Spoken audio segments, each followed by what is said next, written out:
available ng mga barko at yung teknolohiya. Now, yan pong lahat na yan nangyari 1990s, early 2010s. Sigurado na dahil nakapag-practice na sila, ika nga, magagawa siguro nilang mas mabilis pa sa ngayon. No?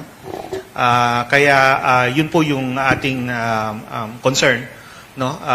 Dapat talagang hindi natin payagan na mangyari ito dahil magiging ano talaga yan, magiging military base na mga 120 nautical miles lang from Manila, Subic, from Luzon essentially.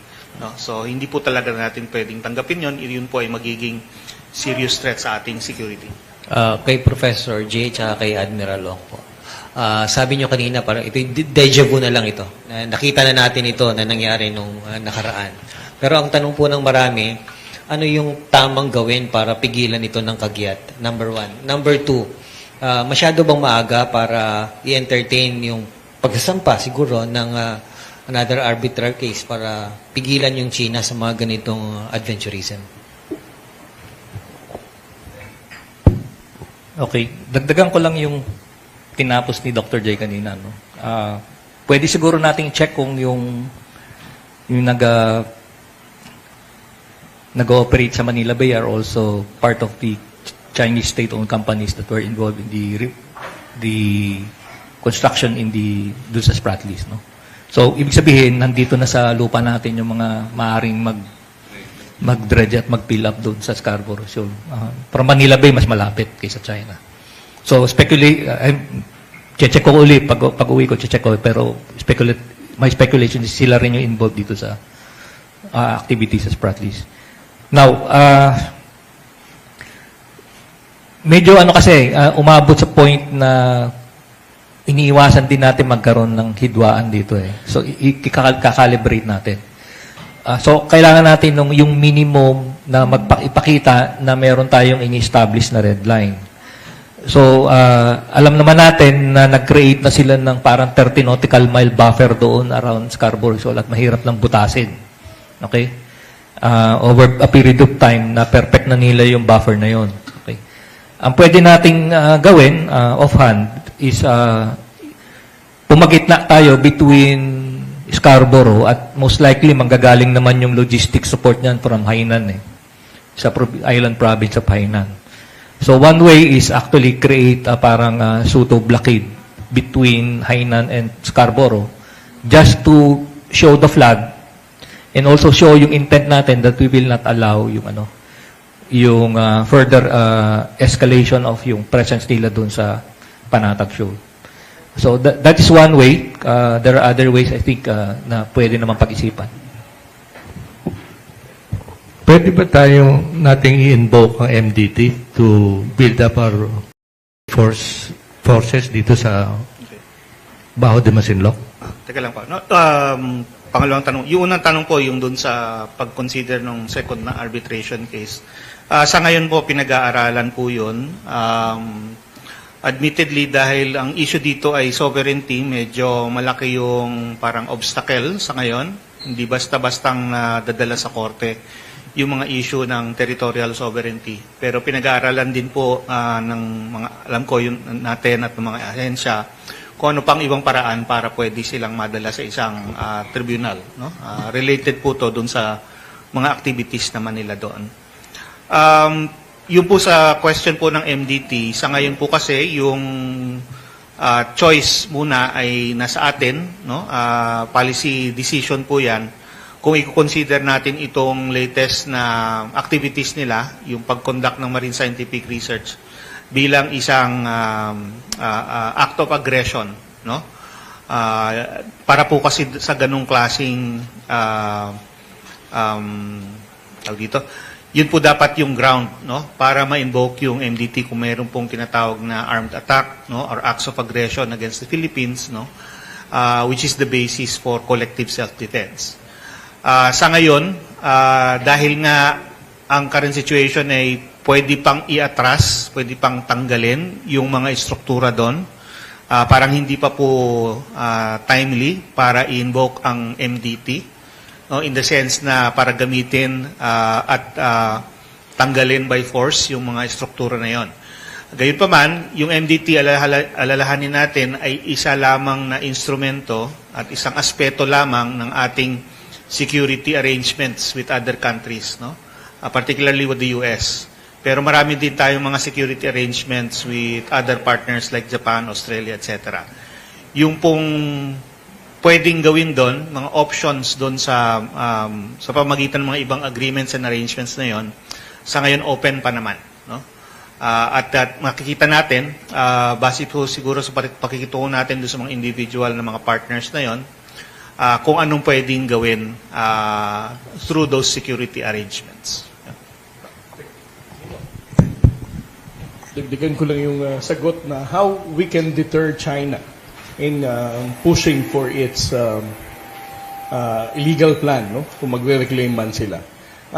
On the part of the National Task Force for the West Philippine Sea, naniniwala tayo na ang transparency effort ng ating pamahalaan ay isang napakahalagang hakbang, no? To deter China from realizing kung ano man ang plano nila sa Baho de Masinloc. For two good reasons. Una sa lahat, alam natin na tayo ang ASEAN host country ngayon. So, you can just imagine na ang COC ay pinag-uusapan. So, if we're going to tell our ASEAN neighbors na ang China ay nagba-violate ng 2002 DOC, that they are not sincere dialogue partner dahil ginagawa pa rin nila ito sa gitna ng pag-usap tungkol sa COC, we are hoping that this kind of reputational damage will make China think twice para gumawa ng mga maling gawain na ganito. Secondly, we also intend to make the international community aware of what's happening in Baho de Masinloc. We would like to believe that our like-minded state friends, allies, will also pressure the People's Republic of China para tigilan ang mga ganitong gawain at bumalik ulit sa isang negotiating table para pag-usapan natin ito ng mas mapayapa. So, through transparency effort of the NTF-WPS, naniniwala tayo ng kahalagahan nito to expose such unlawful activities to the world. Thank you. Can we ask our resource persons to comment on yung recent move ng China to ban Defense Secretary from visiting China and Hong Kong and Macau? Pati yung asawa at anak yata, pinagbawal. Pati yung anak What niya. does this, why is this significant? Or does it mean a further strain sa bilateral relations with China? Una sa lahat, alam natin na naglabas ng sanction ang Chinese Communist Party laban kay Secretary Gilbert Teodoro, yung kanyang wife at yung kanyang anak. That will include business interest sa Macau, Hong Kong, mainland China. That would include travel or trips to these three areas. Una sa lahat, hindi lamang si Secretary Teodoro ang government official na na-sanction ng Chinese Communist Party. Kung maalala nyo, last year, before the elections, nabigyan ng sanction din si Senator Tolentino. Ano ang common sa kanilang dalawa? They have been speaking the truth against all the actions of the Chinese Communist Party na ginagawa hindi lamang sa ating maritime domain, but even sa lupa, on land. The AFP stands with absolute solidarity behind our Secretary of National Defense. Ang ginagawa niya is simply to expose the truth. Yung katotohanan ay masakit sa Partido Komunista ng China. Mismo yung kanilang mga tao ay sinusuppress ang pagsalita ng katotohanan. Tayo pa kaya, mga foreigners? Nabanggit ng ating SND, he considers this a badge of honor. Ibig sabihin, natatamaan niya sa mga sinasabi niya na pawang katotohanan lamang ang ginagawa ng partido. Pangalawa, ang sinasabi niya ay para sa kapakanan ng ating bansa at ng ating mga kababayan. Pangatlo, hindi siya titigil sa pagsabi ng katotohanan. And behind all of this, your AFP is solidly behind him. Sapagkat yung ating mandato ay tiyakin natin ang integridad ng ating teritoryo, ang ating soberenya, at ang kapakanan ng bawat Pilipino. Madagdag ko lang, sir, ngayong umaga, ang Chinese Embassy, dalawa lang ang ipinost nila. Una, yung issue tungkol sa ginagawa nilang illegal activities sa Baho de Masinloc. At ang pangalawa, yung pag-counter ng statement of support ko kay Secretary Gilbert Chodoro. At ang sabi nila, nagkataon lang daw talaga kami na dalawa ni Secretary Gilbert na nagpapakalat ng mga maling informasyon.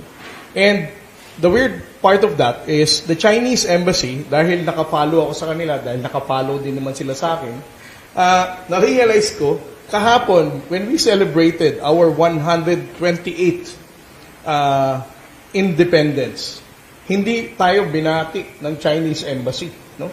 And yet, ang sinimulan nila, ang araw nila na ito, sa pagbatikos sa aking paninindigan ng suporta kay Secretary Gilbert Chodoro, at ang pangalawa ay ang tungkol sa issue ng Baho de Masinloc. For me, Secretary Gilbert Chodoro deserves our admiration and respect. Minsanan lang tayo magkaroon ng isang Defense Secretary katulad ni Secretary Gibo na hindi titigil para i-expose ipaglaban ang ating karapatan sa West Philippines. Yes. Dagdagan ko lang, no? Doctrinal naman yung approach nila rito. Nasa information manipulation strategy nila na lahat ng critics nila, titirahin nila o atakihin nila. So, siguro ang number one na tinamaan dyan, si Admiral J, no? Before, then there was another media practitioner, si Regine Cabata of PCIJ was also attacked. So, this is, kumbaga, ito yung reaction na any critic of stature or of influence, titirahin talaga nila yon para i-counter yung narrative na kumbaga kontra doon sa narrative na kanilang pinupush. So expected yan. So anybody in government or even in media or in civil society na medyo nagre-resonate yung kanilang kritisismo sa Partido Komunista ng China, babawian talaga nila. Okay. Tingin ko tama yung description ni Admiral Trinidad, yung creeping invasion talaga nangyayari, ano? At the same time, meron silang political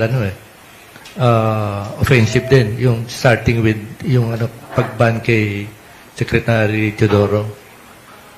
Ano sa tingin niyo ngayon? Dapat na two-pronged approach din, military and political, to counter yung Chinese moves. Ito, umpisahan ko lamang, pero ang makapag-expound nito ay yung dalawa na nasa kaliwa ko. We are getting hit across all dimensions of national power. We are getting hit across the political, economic, military, informational, legal, socio-cultural, etc. Dimensions of national power. Lahat tayo tinatamaan doon. Huwag tayong maligaw sa focus, baka doon lamang tayo mapunta sa Baho de Masinloc or sa maritime domain. As we speak right now, even on land, maraming nangyayari to be able to, for the Chinese Communist Party, to be able to undermine our sovereignty. As we speak right now, the government security architecture is working double time. Sapagkat nakikita natin yung sinasabi natin na creeping invasion. Dahan-dahan, napakasimple na hindi mo mahalata. So it's not only the political or the military dimension that we are focused on, even on the other instruments or dimension of national power. Sige, dagdagan ko na lang yung sinabi ni Admiral Trinidad, no? So, contextualize natin to sa apat na sektor, yung levels of power is diplomatic, information, military, economic. Sa diplomatic, ang tirada ng China sa atin ay yung through ASEAN. So, hindi naman lingid sa akalaman natin, medyo isolated tayo sa ASEAN kasi yung polisiya natin vis-a-vis China, hindi tugma doon sa policy ng the rest of the ASEAN member states. Okay? So, doon yung, again, doctrinal to is breaking alliances or breaking partnerships. Doon yung At the same time, hindi naman nagtumigil yung China sa pag-attempt na sirain yung ating relasyon with America. Okay? Yung ating alyansa. Hindi naman nagsimula yan years before, even the previous administration. So hindi naman sila tumigil dun sa attempt na isirain yung ating alyansa. At the same time, makikita nyo yung naratibo nila ngayon sa Japan dahil gumaganda yung relasyon natin, yung from economic, yung nag-transition tayo towards a more robust security relationship with Japan. Makikita nyo, meron ng naratibo na tinitira yung Japan. So, ibabalik nila yung World War II issues and ano. And nakikinita na nila, lumalakas yung relasyon natin with Japan. So, another area yon na babantayan natin na titirahin. Yung informational, nakikita naman natin ito yung pagtunggali ng Chinese Embassy tsaka yung pagdepensa naman ni Admiral J sa ating naratibo, nandun na yun under the Transparency Initiative. So, doon pumapasok yung informational na away. Yung military niyan, ito yung West Philippine Sea. Okay? So, andyan na yung sa Baho de Masinloc, yung issue natin sa Skoda Shoal, yung issue natin sa Pag-asa. Pasok yan sa military aspect. Okay? Kasi ang labanan dyan, teritoryo o yung sovereign rights. Ang hindi natin nakikita yung economic, ito yung natutulog na bubulaga na lang sa atin. Ang tirada nila sa atin sa energy at saka sa agriculture. Okay? At sa ating mga local government units. Ang area ng pagtunggali natin ngayon nasa national Pero dahan-dahan gumagalaw sila sa local. Okay? Ang hindi natin binabantayan yung yung pagbili ng lupa. Okay? Kasi butas yung ating regulatory mechanism para sa pagbili ng lupa. Ang biruan na namin dito, na mukhang hindi na biro, baka magising na lang tayo mga 2-3 years from now. Lahat ng beachfront property ng Luzon, tsaka ng Palawan, facing South China Sea, baka nabili na nila. Okay? So, ang inano rito is, hindi yung physical invasion ng Pilipinas Bibili na, kasi may pera naman siya, bibili na lang nila yung lupa. Okay? And baka hindi natin alam, yung mga lupa, lalo yung mga nakapaikot sa mga military camps natin, sila na may-ari doon. So, yun lang yung parang broad strokes ng problema. Salamat. Dami na. Siguro, ang maano ko lang is, I agree with Admiral Ong, yung issue nga nung sa economic, kumbaga parang creeping invasion sa economic sphere, yun yung isang dapat natin ding tignan. No? Itong pagbibili ng lupa, parang nadidinig na namin yan chismis pa for several years na. No? Actually, late 2010s pa, nadidinig na natin yan. Dahil napapansin nga na dahil lumalaki dahil gumaganda yung ekonomiya, ang daming nagtatayuan na mga businesses, no? Pero hindi natin nakikita kung sino talaga yung nasa ilalim. And pagdating sa bentahan ng lupa, nung una, ang concern natin ay yung sa Palawan, parang may nahahalata yata tayo na mabilis ang bentahan, lalo sa coastal area, dyan sa West Philippine Sea. Pero kumalat din ito sa mga ibang lugar, no? Dito sa Luzon. Kaya nung nangyari yung kaso ni former Mayor Alice Guo, parang biglang nakita natin na hindi lang pala yung lupa, no? Kundi entire LGUs, parang kinukuha na nila. At lalong nadadagdagan pa yung mga ibang possible entry points nila sa ating ekonomiya, no? So, isa po ito sa mga dapat nating tignan na, no? At bantayan din. Pangalawa, doon din sa information space, kung inyong napapansin, medyo nagiging mas insidious na yung mga techniques dito. Ako napansin ko doon sa social media ko, no? Minsan may lalabas na mga bagong page na very informative, no? Parang maganda yung ilalabas na information, mga perspektibo, no? Tapos parang nag-agree doon sa mga kaisipan ko, pero biglang may sisingit na baliktad. Bakit ganitong biglang napaka pro-China nung slant nitong bagong article na to. So parang naalala ko tuloy yung style na para maniwala ang tao sa iyo para maloko, para maswindle ka. Bigyan mo muna ng sangkatermang katotohanan, tapos tsaka mo singitan ng kasinungalingan. At magkakaroon na mapapaniwala mo na siya. So parang ngayon, yun nakikita nating mga techniques na nagagamit ngayon sa social media dito sa information space. No? Kaya panoorin nyo siguro, lalo kayong nasa media, concerned din po ito ng ating mass media. Kasi nga, napakadami ng lumalabas na information at napaka-unfiltered na, no? At ang ating mga taong bayan ay nagiging vulnerable talaga dito sa mga ganitong klaseng kampanya. No? So pagdating po doon, dapat po siguro sama-sama po tayo. No? Nabanggit ni Admiral J yung hindi man lang tayo binati sa ating 120th Independence Day. No? Parang hindi rin yun siguro nakakagulat. No? Una, tingin nila sa atin, hindi tayo talaga independent. Pero para sa akin, mas malalim pa yung dahilan. Kasi po tayo, yung independence natin ay isa ring pagpapaalala, no? Na ang Pilipinas po ang unang former colony na naging independent. No? Tayo po talaga yung nauna na nagkaroon ng independence sa lahat ng mga colonies ng West dito sa Southeast Asia. Tayo rin po ang nag-inspire ng mga revolution sa ibang bansa. No? At kahit mismo sa China, no, sila po, yung kanilang resistance movement laban sa Empire ng China, no, ay dahil, nangyari yon dahil si Dr. Sun Yat-sen ay nakilala yung mga revolutionaryong Pilipino, no, ng Katipunan. At nagtulungan sila. Sana nga, ang original pang gusto sana mangyari ni Dr. Sun Yat-sen ay matulungan pa ang Pilipino, ang Philippine Revolutionary Movement para nga makamit yung tunay na independence. No? So ganun ka lapit, no? Ganun ka importante ang naging papel ng Pilipinas para sa pakikipaglaban nga dito sa mga imperialista nung panahon na yon. At sa ngayon, sa modern age, nakikita nila na kung kaya na pa lang ng Pilipinas na baguhin ang mundo sa pamagitan lang ng mga lilit na, kahit sabihin mong maliliit lang na hakbang yon, eh talagang nakatakot yon po para sa Communist Party. Dahil ibig sabihin nun, maaring tayo din ang maging inspirasyon para yung rehiyon ay talagang lumaban sa kanilang mga hangaring maging imperialista, na makabagong imperialista dito sa rehiyon. Thank you. Prof, should we expect the resumption of formal discussions between Manila and Beijing to de-escalate tensions in the WPS given these recent developments sa Baho de Masinloc?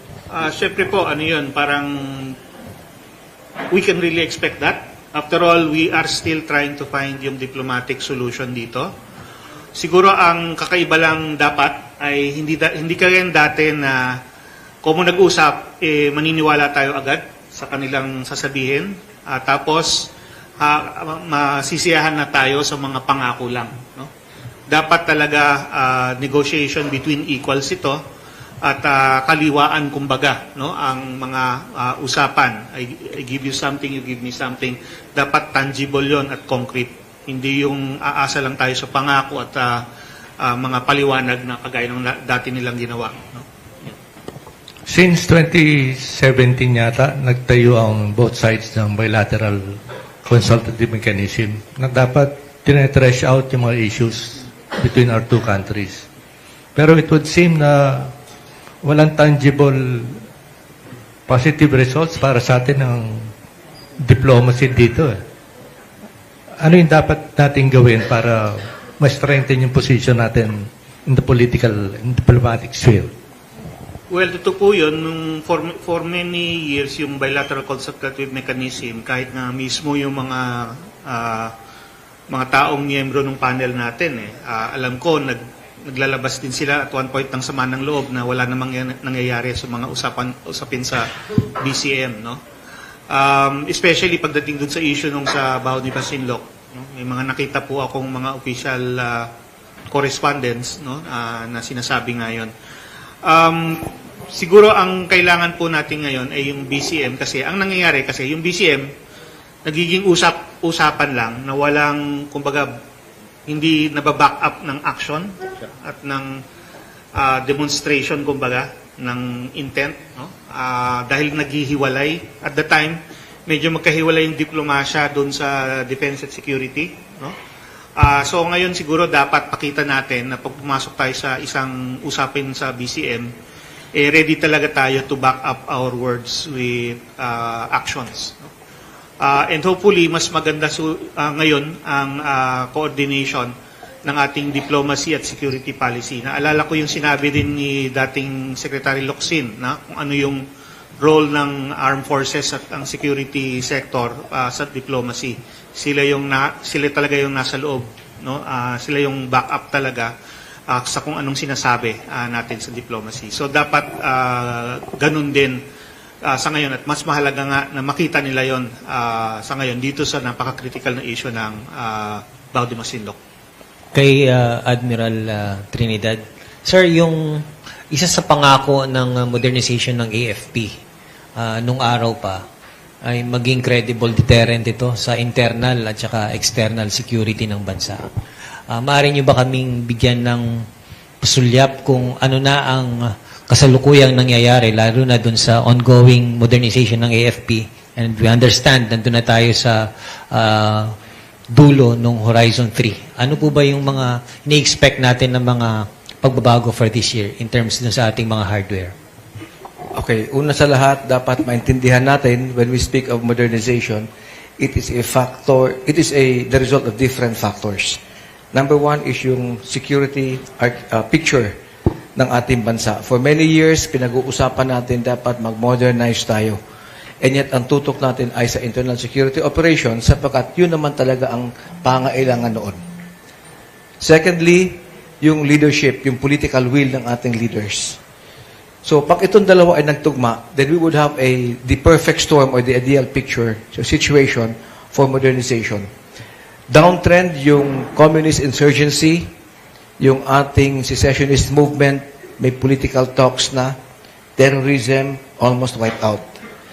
Secondly, nagsabi yung ating commander-in-chief, we are now shifting the focus of the AFP to external defense. Etong dalawang ito ang nagbigay ng momentum for a renewed push towards modernization. If I'm not mistaken, $30 billion over 5 years. This is now giving the AFP the capability to focus on the external environment. Sapagkat ang isang modern and professional armed force must be used for external defense, of which internal security is a component thereof. Yung ating modernization under DND is not only focused on acquiring the capability or the asset. Malaki ang kalakip nito na support and sustainment at baka pag nabili natin, hindi natin ma-maintain. So kasama sa nakalaan yan sa ating modernization today. Not only the hardware or fighting sa physical domain, physical realm, kasama doon yung cyberspace. Recently, may pronouncement din that we will be focusing on other areas na traditionally hindi tayo nakatuon doon. Securing our communications, GSOMIA, support and sustainment, and other areas that we need to develop such that by the time na dumating ito, yung inyong AFP will be in a better position to protect the interest of the country. But it is not a one-shot deal. Hindi ito matatapos on a certain timeline sapagkat continuous yung ating evaluation of the threat vis-a-vis our capability. Along this line, huwag nating tingnan na ang modernization is an expense on the part of the government. It should be viewed as an investment for the defense and security of the country. Meron pa isang issue. I remember yung recent raid ng gobyerno sa isang steelmaking factory sa Mindanao. May national security implications yata ito na pinapoint out nila. Ano ba yun? Yung mga Chinese na workers? Predominantly Chinese ba yung ano na? Yes, ito ay isang classic example of an interagency effort to a threat to the country. Hindi lamang physical threat or defense and security threat ito. May component ito ng labor, may component ito ng economic sabotage, may component ito ng yung nabanggit ni Admiral Ong, real estate or land use. Kung makita natin, iba't iba ang pwedeng ihatol doon sa offenses nila sa nangyari sa atin. Employment ng ating mga kababayan, hindi sila properly compensated, lahat ng benefits hindi na ibibigay, yung safety equipment nila, hindi na ibibigay lahat, yung quality ng product ng Sanjia Steel, this could be, pinag-aaralan ito sapagkat baka may mas mahinang klase ang nilalabas nila na pag napunta sa ating mga architecture sa bansa, konting lindo lang babagsak ito. So it is a multi-agency effort to be able to protect the country. yung mga kasamahan could expound more on that on the non-military side of the Sanjia operation. Dagdagan ko lang sinabi ni Admiral Trinidad, no? Alalahanin natin ang kamada dito kasi is butas yung bureaucracia natin. Okay. So as early as nung 2013 after no Scarborough Shoal standoffs, yung sa Navy gumawa na kami ng assessment. Ang forecast namin noong 2013 kung quote-unquote aatakihin tayo ng China, ang vulnerability natin yung bureaucracia natin. Kasi ang daming loophole. Classic case yung kay Alice Guo. Saan tayo nabutas doon? Birth certificate. Simple lang. Okay? Yung sinabi na Trinidad, yung nangyari sa sa Cagayan de Oro, maraming butas na regulatory mechanisms yung dinaanan nun para makapasok yun dun eh.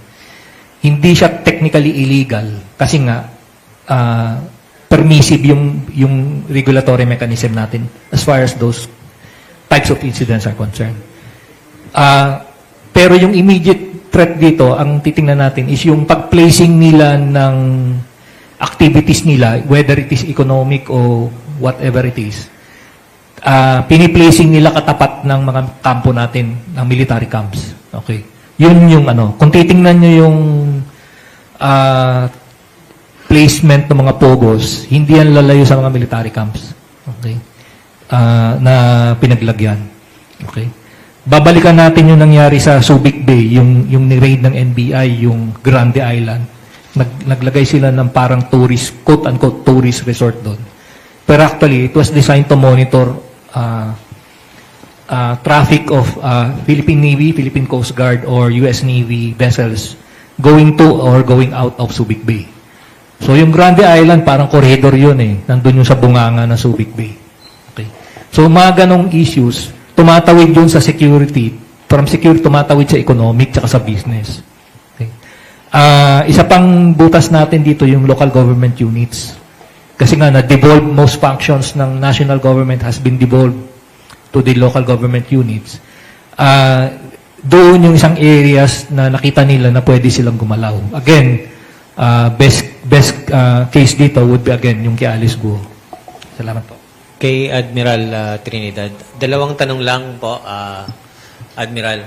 Noong una pong nag-reclaim ang China dun sa ilang bahagi ng West Philippine Sea, kumalat po yung bali-balita na meron tayong mga enterprising ng mga kababayan na kumita, na yung mga panambak na black sand at iba pang mga bagay ay dinala doon para maging bahagi ng struktura.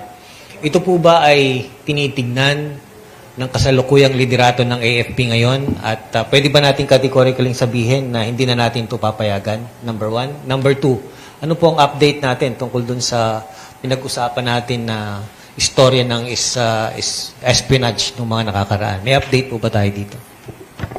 Okay, una yung black sand mining. Ito naman, kagaya na nabanggit ni Admiral Ong, maraming ginagawa sa atin bordering on the legal and the illegal. May kakulangan tayo dito sa legislation kaya hindi natin ma-prosecute. So kung ano yung gray zone, ano yung gitna ng legal at illegal, doon na mamayagpag ang mga efforts ng Chinese Communist Party. Kasama dito yung pagpasok sa ating mga local government units. Why? Because of the LGU code na pwede sila mag-engage directly sa ating mga local chief executives. Kasama dito yung pagpasok ng mga POGO. Kasama na rin dito ang black sand mining or extraction of rare earth minerals na may kinalaman sa paggawa ng mga microchips that could have dual use or multi-use. Pwede sa economic use, pwede sa research, pwede sa technology, at pwede rin sa military use. So, while this is a security concern, there are other agencies of government na kailangan sila ang tumutok dito at hindi DND or AFP. Secondly, sa espionage, nabanggit ko kanina, let us not lose focus on what is happening to the country. Hindi lamang tayo nakatuon sa karagatan natin.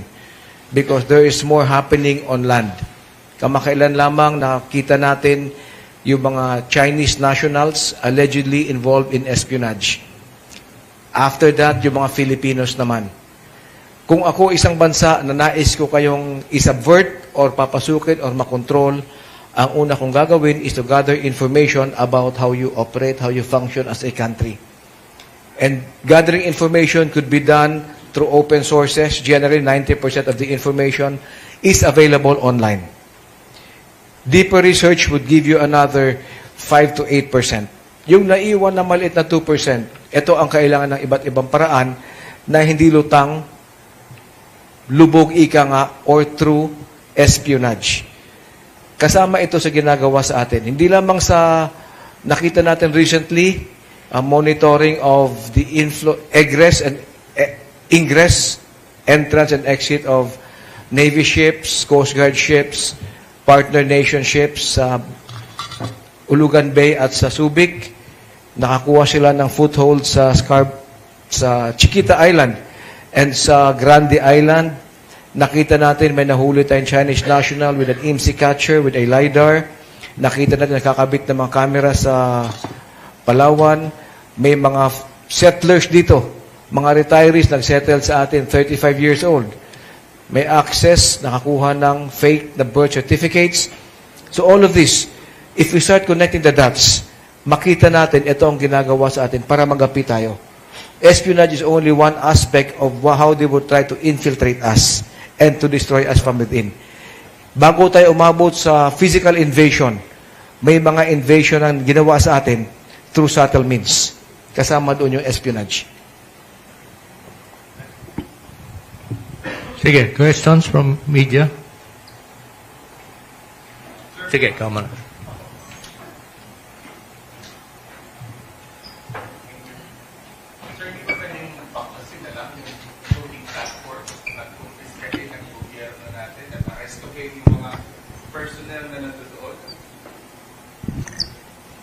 Admiral Trinidad and I won't respond to that because those are operational details. Pero legally speaking, pwede yun. Legally. Pwede may laws ba tayo that would allow the government to do that? Well, legally, syempre meron. No? After all, these are, assuming that these are marine scientific research equipment, under the law, marine scientific research, including fisheries research, should be undertaken with appropriate government permits. Yeah. So, meron naman legal basis. Ay, sir. Ron, sir, sa Kyodo News. Sir, clarify ko lang, sir. So, ang latest status, sir, yung Square platform na yon nasa loob pa rin ng shoal as of Yes. today. As of what time, sir, yung Based info ninyo? yes, as of yesterday, the movable floating platform remains to be inside the shoal, and its current location, umakyat lang siya sa northernmost part ng shoal. But within the shoal pa rin, Yes, sir? within and inside the shoal. Yung nabakante niyang spacer from May 31 image, may nakita ba kayo dung nakaiwan na stilts or concrete foundation kaya No, under that part? based on our daily MDA flight, since we are monitoring the Square platform, there are no concrete foundation. As what I discussed during the press conference last week, it is only being placed stationary using the 4 metal stilts on the 4 corners of the platform. So yung 4 metal seals na yun, sir, nadala yun ngayon dun sa northern part? Yes, yun ang ginagamit nila para magkaroon lang. Kasi kapag nag-low tide, kailangan nilang tumayo, no? So yun yung ibinababa nila every time that they're going to move the platform from one point to another. Pero walang personnel, sir, aboard the Square platform? As what I said during the press conference, there were only personnel there na nanggagaling sa Chinese research vessel using the service boats that they have kapag imumove nila yung platform. So when you monitored it yesterday na nasa northern part na, wala namang aboard Wala. people? As of yesterday, wala. Dahil nakamove na siya from the center to the northernmost part of the shoal. How about the 2 research vessels, sir? Are they still within the vicinity, sir? Yes, the 2 Chinese research vessels remain to be in the vicinity of Baho de Masinloc. And one last, yung suggestion ni Sir Rommel na maglagay tayo ng blockade in between BDM and Hainan, may ginawa ba tayong ganung Those are deployment? operational details. Okay, thank you. Thank you. Sir, ibig sabihin kalahating buwan nang umiikot-ikot dun sa Baco de Masinloc yung platform? I don't think that kalahating buwan. No? As what we said, it started May 26. So, anong araw pa lang ngayon? June 13? June 13, 5. Well, yeah. Yung platform, but I don't think na umiikot-ikot na siya ng, dahil gumalaw lang siya nung May 30, nung pumunta siya from the opening entrance hanggang pumunta sa gitna. So, roughly 2 weeks na nasa loob siya ng show. Okay. Kay Prof. J, sir, sabi niyo kanina may pinag-aaralan yung pagpa-file ng second arbitration case. Can you elaborate on that, sir? Sino yung mga nag-uusap tungkol dito? Well, syempre you have the usual government agencies and I cannot tell you exactly who, no? But DOJ and OSG as well as the principal departments concerned like DNR, even DND, etc. Nagkakaroon ng mga discussions yan, syempre. If you recall, 2021 yata yun, Secretary Locsin said that because of the because nabalita nga yung giant clam harvesting and caught in flagrante delicto ng ABS-CBN yung ginagawa nila sa BDM, di ba? Even at that time, kumbaga nangalampag na sa loob na mag-explore ng mga legal options. So matagal na rin talagang usapin yun kung anong pwedeng gawin, anong legal mechanisms ang pwedeng avail pagdating dito sa Bao de Masinloc. So ano na lang hinihintay, sir? Ano ang magti-trigger to para ma-file talaga itong second arbitration case sa tingin po ninyo? Well, siyempre, that's a national decision. Hindi naman, kumbaga, filing an arbitration case is not like going to the store. Hindi yung basta-basta mo lang gagawin, mga asar ka lang, mag-file ka. No? Siyempre, if you're going to pursue an international case, you better be sure that you will win. No? Which is what we did with the first arbitration case, di ba? So ganun din ka ganun din ka halaga yan. At yung decision making diyan, talagang ang very serious high level discussion yan. No? Do you think pangyayari to within the Marcos administration term? Well, I cannot tell. Siyempre, hindi ko naman alam kung paano yung mga usapan nila at ano yung mga arguments nila at that level. No? Opo. So, For our part kasi, what we have done is we've done some initial parang studies, no? And gave certain options. No? But that's it. Siyempre, all you can do really as being an academic institution, you can only provide all the various options. Opo.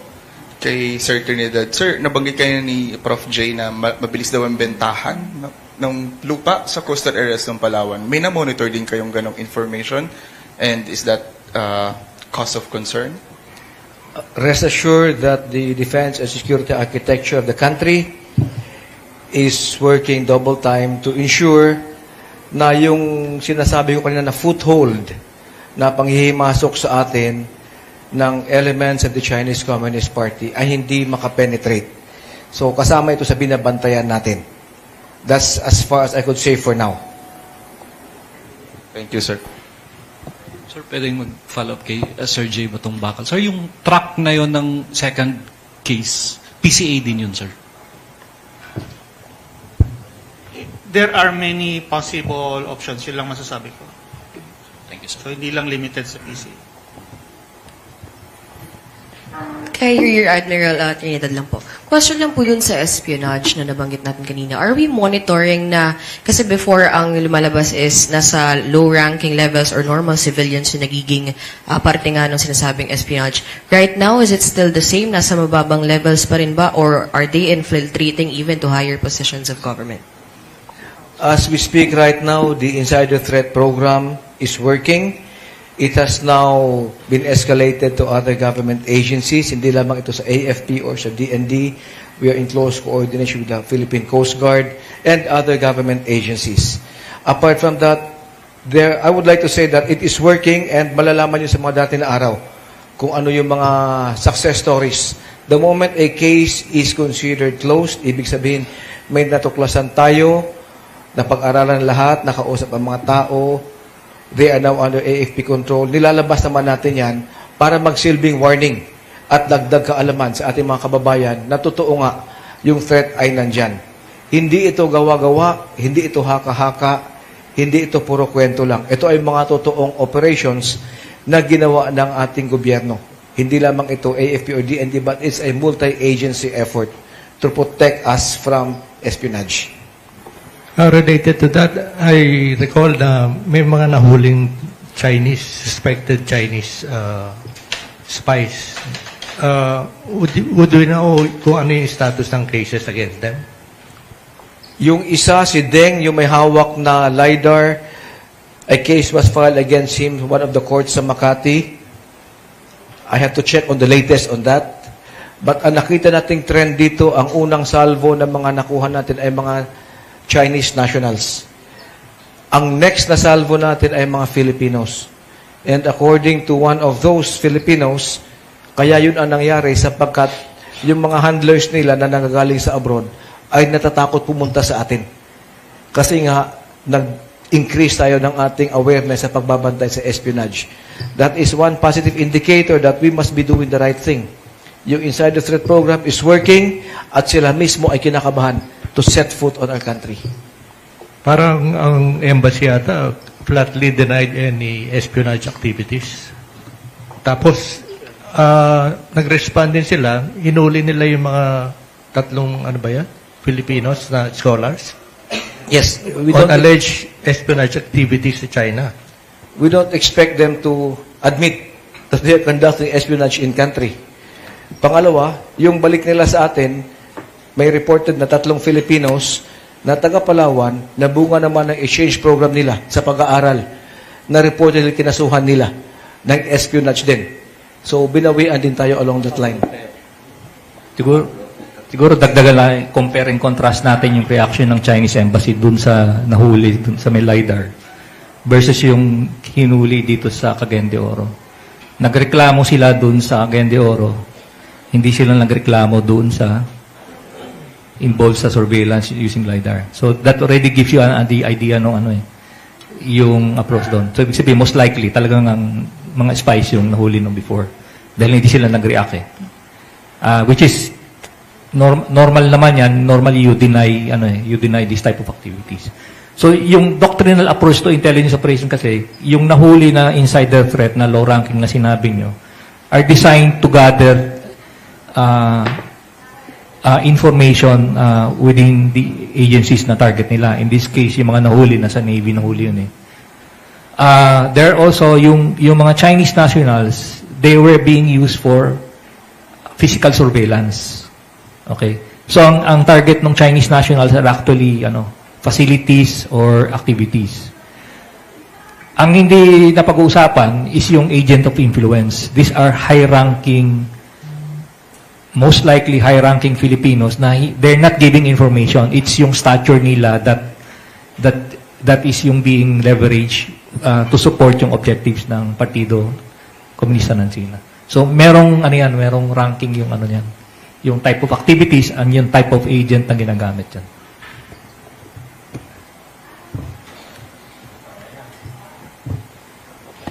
Wala na question from media? Wala na. We'd like to thank our resource persons for today.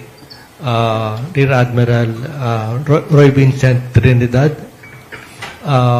Rear Admiral J. Tariela ng Philippine Coast Guard, our 2 professors,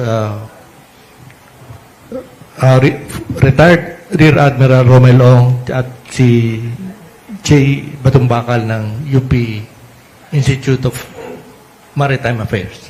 Maraming salamat sa inyong pagdalo at maraming salamat din sa media na nagko-cover sa atin. Thank you very much.